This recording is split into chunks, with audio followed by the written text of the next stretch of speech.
Innal hamdalillah nahmaduhu wa nasta'inuhu wa nastaghfiruh wa nastahdihi wa natubu ilaih wa na'udzu billahi min syururi anfusina wa min sayyiati a'malina may yahdihillahu fala mudilla lahu wa may yudlil fala tajida lahu waliyyan mursyida. Asyhadu an la ilaha illallah wahdahu la syarika lah wa asyhadu anna Muhammadan abduhu wa rasuluh.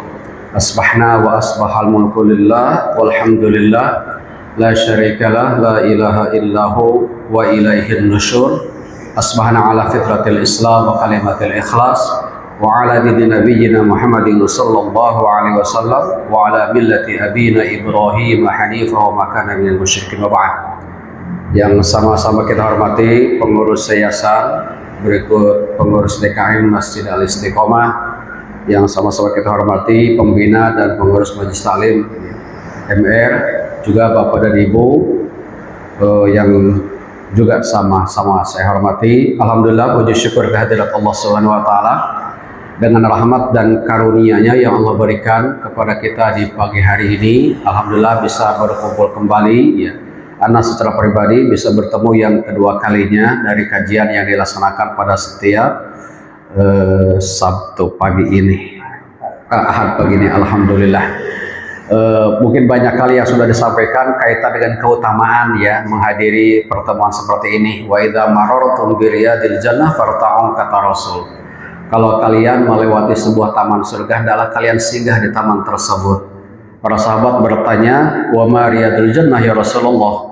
Apa yang dimaksud dengan taman surga? Ternyata halaqatul ilmi wa halaqatul dzikri. Halaqah itu berkumpul bersama seperti begini dalam rangka mengkaji ilmu Allah, juga dalam rangka zikir dan mengingat Allah Subhanahu wa taala. Juga mungkin ada yang belum pernah sampaikan ayat ya, may yuridillah bihi khairan yufaqihu fiddin. Barang siapa seseorang yang akan dikehendaki baik di hadapannya, maka indikatornya adalah yufaqihu.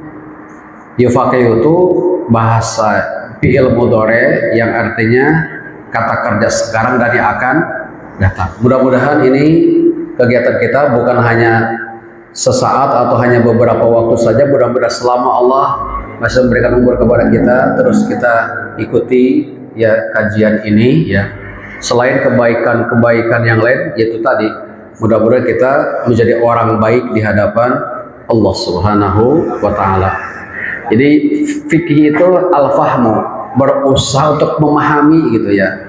Bukannya sekedar tahu. Kalau memahami adalah pastinya yang kita pelajari adalah hal yang benar, yang bersumberkan dari Allah dan Rasulnya. Insya Allah ya, karena kewajiban kita untuk memahami agama ini, dan di saat Allah Subhanahu wa taala dan Rasulnya memerintahkan kita untuk memahami agama ini, tiada lain hanya untuk kebaikan kita semua, baik di dunia maupun di akhirat insya Allah. Baik, langsung ke judul ya. Berikutnya dari kitab At-Takrib ya. Kalau kemarin kita sudah membahas kaitan dengan macam-macam air ya. Kemudian yang sekarang adalah menjelaskan kaitan dengan barang-barang yang najis ya. Saya bacakan dulu ya. Faslun fi dzikri syai'in minal a'yan al-mutanajjasah wa ma yadkhuru minha bid-dibag wa ma la yadkhuru. Wa juludul maitati kulluha tathuru bid-dibag sawa'un fi dzalika sayyi'atun mayyitatun ma'kulul lahmi wa ghairu.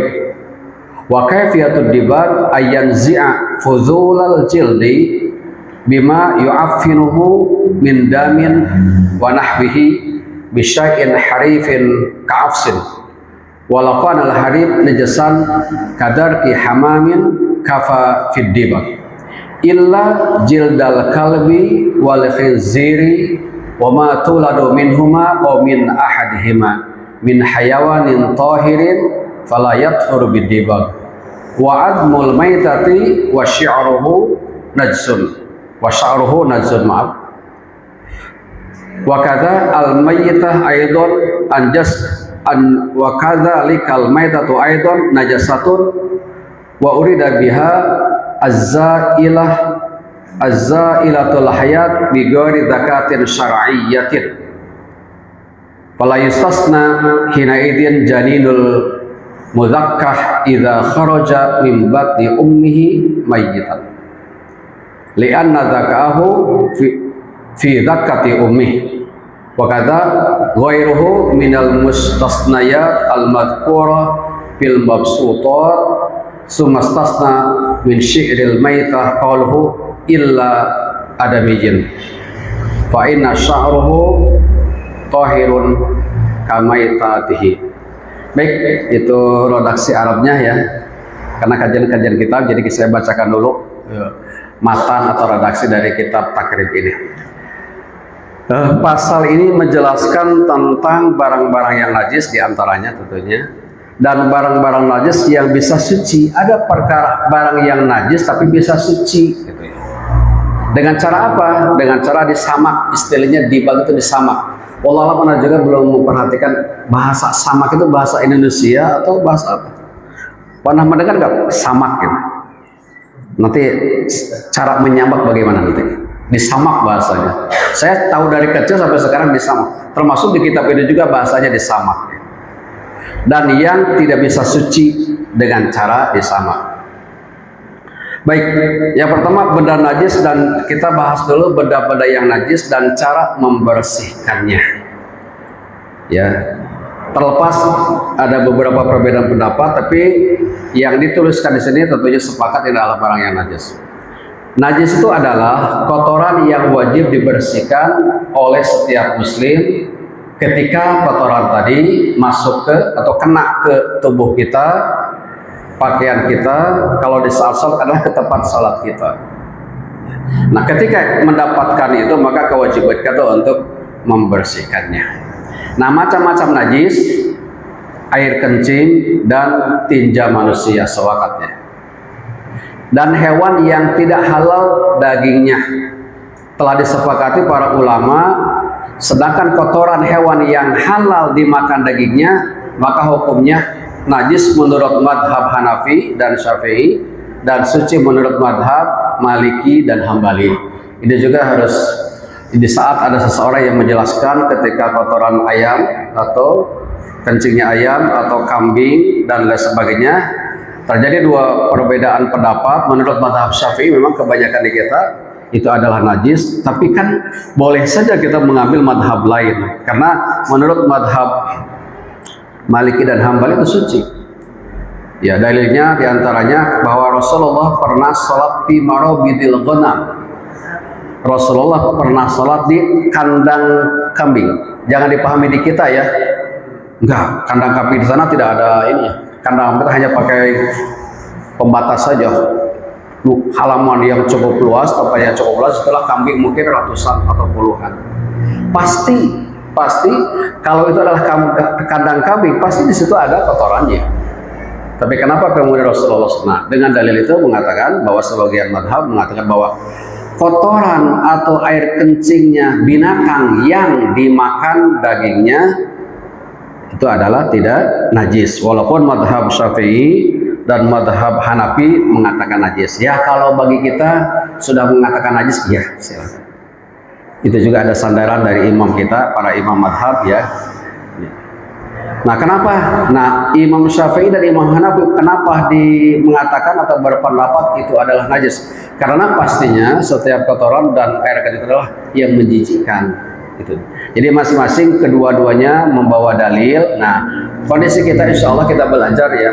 Ketika mendapatkan dua pendapat yang lain, selama kedua-duanya ya menyampaikan argumen dari Rasul, maka dipersilahkan kita mengambil salah satunya. Terlepas sebagian orang harus mengatakan satu, kalau boleh saya katakan silahkan mengambil salah satu dari pendapat yang berbeda, selama dari dua yang berbeda tadi menyodorkan argumen dalil dari Rasul. Ya, itu kaitan dengan kotoran atau air kencingnya binatang. Ya. Yang dimakan. Adapun kotoran binatang yang tidak boleh dimakan atau tidak halal dagingnya, itu sepakat. Itu sepakat hukumnya najis. Yang berbeda adalah binatang yang halal dimakan dagingnya, kayak ayam, kayak kambing, sapi, dan lain sebagainya. Itu yang pertama, ya pertama dan kedua sesungguhnya. Kemudian berikutnya adalah madhi. Mungkin tahu ya, madhi itu adalah air putih lengket yang keluar ketika seseorang sedang dalam kondisi dorongan biologis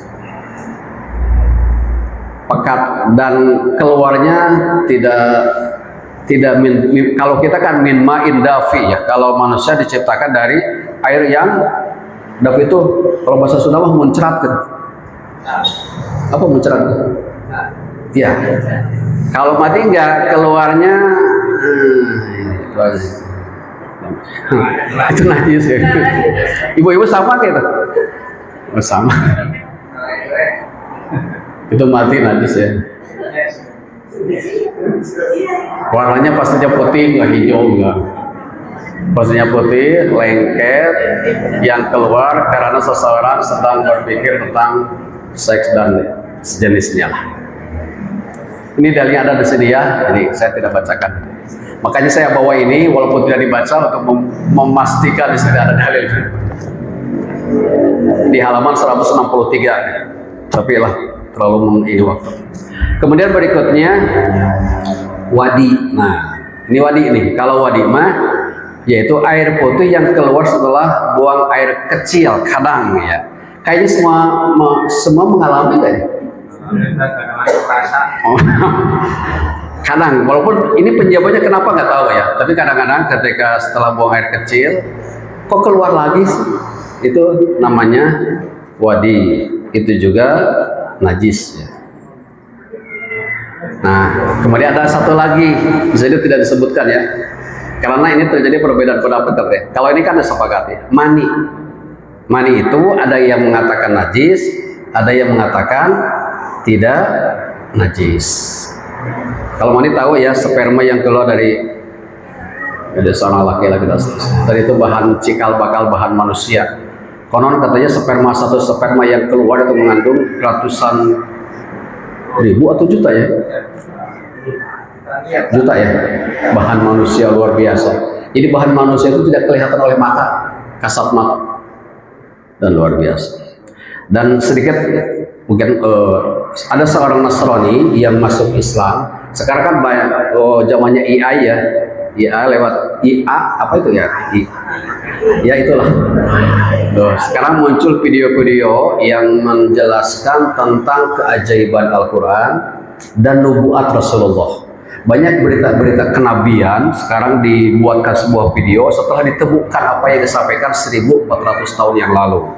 Dan salah satunya adalah tentang tadi namanya bahan manusia itu pertama 40 hari pertama sperma dengan zat telur atau air mani.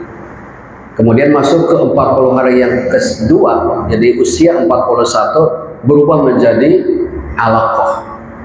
Silahkan buka di kamus mana alaqah bukan darah. Tapi kita menerjemahkannya segumpal darah kan ya. Setelah sperma kemudian menjadi segumpal darah, kemudian sekerat daging. Itu cukup jelas disampaikan oleh Allah dalam Al-Quran juga dalam hadis. Nah, memaknai makna alaqah secara bahasa bukan segumpal darah. Alaqah itu binatang yang nempel. Alaqah. Tahu kalau kita ke hutan ada yang namanya yang menempel di tubuh yang suka menyedot darah? Lintah. Mungkin di kota belum pernah kena lintah ya. Pacet kalau bahasa Sunda. Saya pernah dulu, itu tidak bisa dibuka kecuali harus dipaksa. Nempel yang cukup kuat karena dia sedang menyedot darah kita. Semakin dibiarkan semakin gede. Itu ternyata dalam videonya ternyata bentuknya sama ya. Temuan oleh ilmu pengetahuan sama dengan alaqah lintah yang nempel panjang. Jadi segumpal darah itu bentuknya bukan ulat tapi panjang, nempel.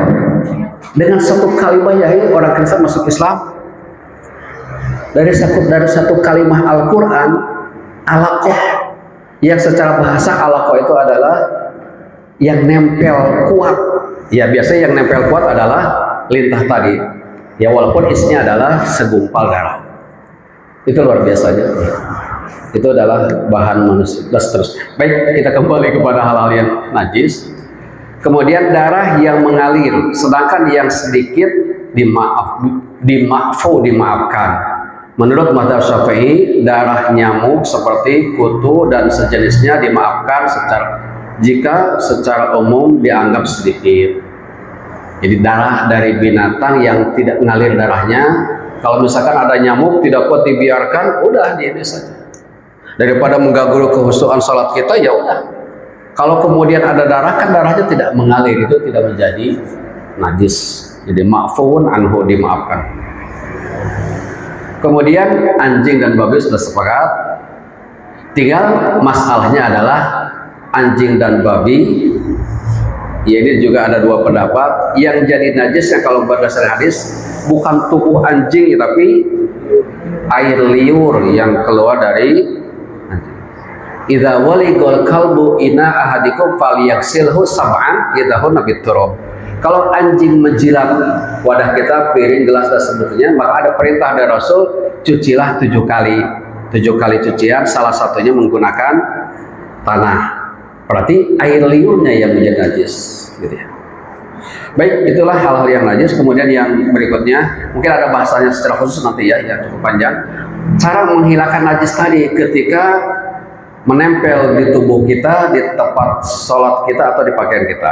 Jika ada najis yang mengenai badan, pakaian manusia atau lainnya, maka kewajiban kita membersihkan najis tersebut. Dan jika tidak terlihat, maka wajib dibersihkan tempatnya sehingga dengan kuat najis telah bersih, ya, telah dibersihkan. Sedangkan pembersihan bejana yang pembersihan bejana yang pernah jilat anjing maka wajib dibasuh dengan 7 kali tadi sudah disampaikannya, dan salah satunya menggunakan tanah. Intinya kalau apapun najis yang terdapat, maka kewajiban kita membersihkan dengan air, ya, di saat kita masih mendapatkan air. Kalau kemudian tidak mendapatkan air, ya kayak di barat dengan tisu. Kalau dulu dengan batu, di zaman Rasul dengan batu, tapi batunya bukan batu yang licin, batu yang agak sedikit kasar. Tapi sekarang masa menggunakan batu kan? Kayak di barat kan tidak ada air di WC katanya, menggunakan tisu. Ya secara hukum kalau tidak mendapatkan air. Kemudian sedangkan sentuhan anjing dengan fisik manusia maka tidak membutuhkan pembersihan melebihi cara pembersihan yang biasa. Ya, seperti ini. Sedangkan najis sedikit yang tidak memungkinkan dihindari, maka hukumnya dimaafkan. Ya. Seperti tadi, darah nyamuk atau kutu dan yang lainnya. Demikianlah hukum sedikit darah dan muntahan, ya, muntah sedikit. Diringankan pula hukum air kencing bayi. Kemudian air kencing bayi yang belum makan makanan kecuali baru meminum air susu dari ibunya. Jadi itu cukup dengan dijeprat saja, yuk. Kan bayi itu masih sehat ya. Yang makanan pun ya, beda dengan kita, semuanya sudah masuk. Sehingga bayi yang baru mengkonsumsi air susu, belum masuk makanan di usia 1 tahun misalkan, belum ada makanan yang masuk, baik bubur atau yang lainnya, air kencingnya itu kalau dalam bahasa fikih najisnya najis mukhaffafah, diringankan, sehingga tidak perlu harus diguyur dengan air. Walaupun kita alhamdulillah nggak apa-apa ya, kita tetap mencucinya karena kondisi kita air cukup banyak dan sebagainya. Tapi dalam kondisi tertentu ya itu cukup dengan disiplinkan saja. Baik, itu berkaitan dengan najis. Kemudian ke judul di atas, ya, kulit bangkai bisa suci dengan disamak. Yang dimaksud dengan kulit bangkai seperti yang disampaikan pada pertemuan yang lalu adalah binatang yang mati bukan melalui proses penyembelihan secara syar'i. Penyembelihan secara syar'i minimal 2, harus memotong dua lubang, satu untuk bernapas, satu untuk menyalurkan makanan. Yang kedua, di saat